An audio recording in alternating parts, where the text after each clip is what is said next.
The work of Nobel Prize has transformed our understanding of the world.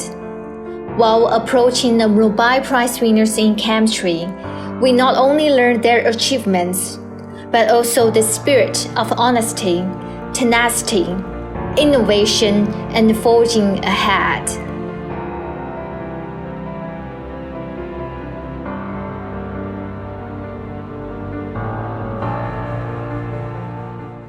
Hello everyone, welcome to today's class, the Nobel Prize winner in chemistry. 同学们大家好，欢迎走进今天的课堂，走进诺贝尔化学奖。Today I will introduce you two scientists, the research pioneers in directional polymerization. Do you know that many substances in life are made up of high-density polyethylenes, crystalline polypropylenes, built-in dyes, rubber, and so on. These materials have brought great effect to our life, which cannot be separated from a magic push behind, which is Ziegler Natta polymerization catalysis.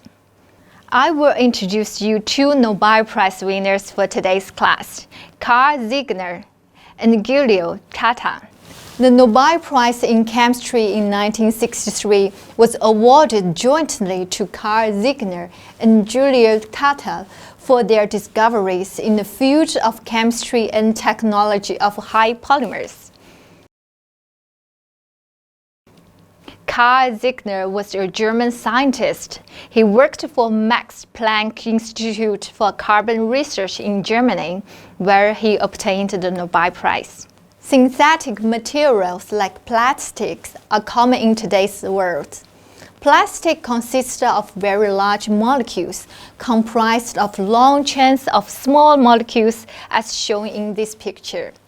In 1953, Carl Ziegler developed a method for creating these molecular chains using aluminum compounds as catalysts, which sped up the reaction without forming part of the end products. The aluminum electrons are grouped so that activate molecules are drawn to them and wedge themselves in between the molecular chain and the aluminum atoms. Thus, the chain is nested step by step. Giulio Natta was born in Italy and he worked for the Institute of Technology in Milan. After Carl Ziegler developed a method for creating long molecular chains, Natta developed it further. In 1955, he discovered a catalyst that formed the molecular chains with their parts orientated in certain directions. This made it possible to produce rubbery and textile-like materials. The polyethylene of the empirical chemical industries, a product which had been known for some 70 years, was being prepared under pressures of 1,000 to 2,000 atmospheres and at a temperature of 200 degrees. Their experiment destroyed a jogger. It led to a polyethylene which differed quite markedly from the high-pressure products. Low-pressure polyethylene not only has a better resistance to elevated temperatures and at high density, but it's also more rigid.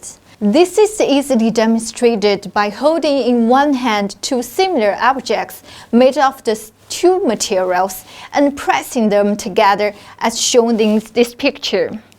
Low-pressure polyethylene can be drawn without difficulty to form fibers or ribbons of high tensile strength.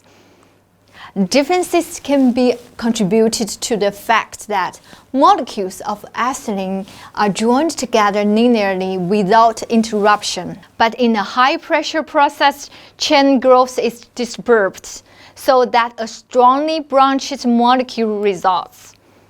The chain of linear polyethylene in the model, that's an enlargement of 50 million, has approximately the following shape. If a substituted ethylene is polymerized, only two double-bond carbon atoms of the olefin molecule will participate in the chain formation. and the substituents as side chains will remain on the outside. If they combine in a pure random fashion, the product will show an arbitrary distribution of the substituents along the two sides. Figure 1 shows the first device that they used for the distinction of different types of stereoisomers of vinyl polymers. The main chains have been proposed arbitrarily stretched on the plane. By accurate examination of the structure of isotactic polymers on the fiber spectrum, we could establish that all crystalline isotactic polymers have the helical structures according to Pauling and Corain, as shown in picture here. In fact, only the helix allows a regular repetitive of the monomers to contain asymmetric carbon atoms, as was foreseen by Byrne. X-ray analysis applied to the fiber spectrum permitted us to establish that this is a syndiotatic polymer. Its lattice structure has been identified period by 7.4 angstroms, corresponding to 4 polymers. The comparison between isotactic and the syndiotatic polypropylene structures is shown in this figure here. 50 years after the Nobel Prize was awarded to Ziegler and Natta, the polymerization of olefins by metaorganic catalysis has grown to one of the most fascinating areas in academic and industrial polymer science. It now has the largest use in polymer production. Ziegler has discovered 10 years earlier that a mixture of transition metal compounds was able to polymerize, as seen by an inserting reaction shown here. Today, more than 130 million tons of polyethylene are produced worldwide per year, the major part of the help of Ziegler-Natta catalysis. Polyolefins are changed the world. They are not only the polymers with the highest production volume, but they also show an unbroken production increase.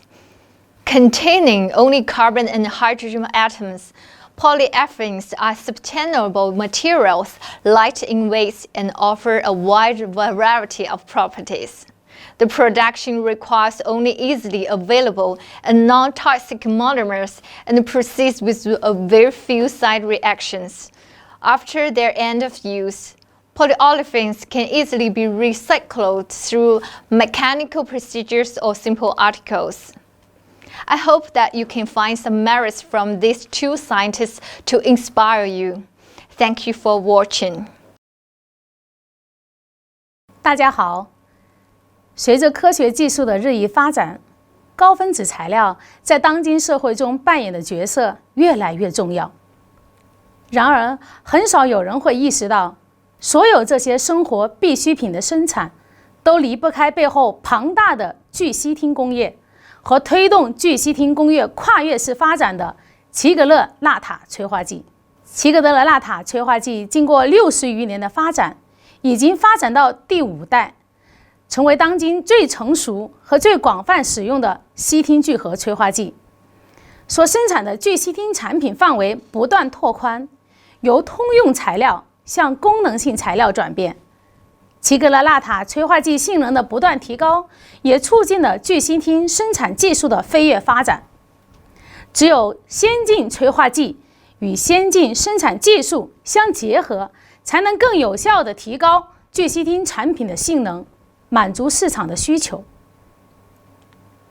20世纪90年代以来的一系列重大突破都证明，传统的齐格勒纳塔催化剂仍然存在超乎寻常的创新潜力，其使用和改进在今后相当长的时间内将继续占有主导地位，发展前景广阔。好了，本次课到此结束，谢谢大家，再见。